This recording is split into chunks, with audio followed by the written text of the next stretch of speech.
Во второй музыкальной школе имени Павла Битиева прошел большой отчетный концерт. Таковые в школе проводятся 2 раза в год. Обучение музыкальному искусству здесь на 7 отделениях проходит более 200 детей. Отчитались по владению музыкальной грамотой воспитанники всех отделений.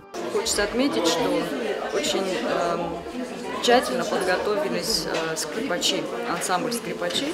Это будет, наверное, таким гвоздем нашего сегодняшнего концерта.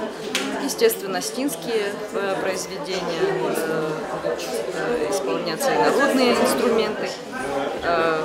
Группа долистов, которые, кстати, недавно получили гран-при на фестивале имени Феликса Шаловича Албора.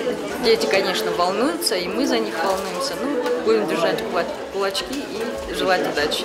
В исполнении будущих пианистов, скрипачей и гармонистов прозвучали музыкальные сочинения классиков осетинской, русской и зарубежной музыки, произведения современных композиторов. Партию на национальном инструменте Рейсенфендер вместе с профессионалами исполнил музыкант-самоучка Сослан Кукоев.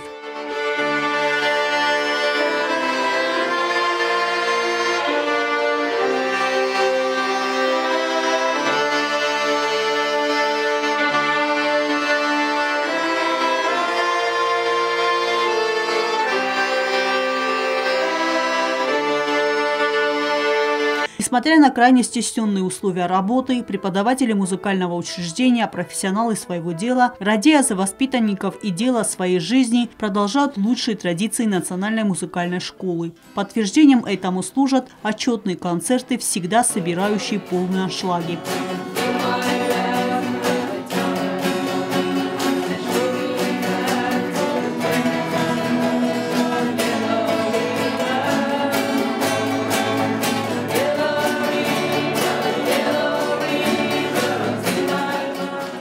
Концертную программу завершил ансамбль даулистов попурри из разных музыкальных композиций, что встретило бурный восторг гостей концерта.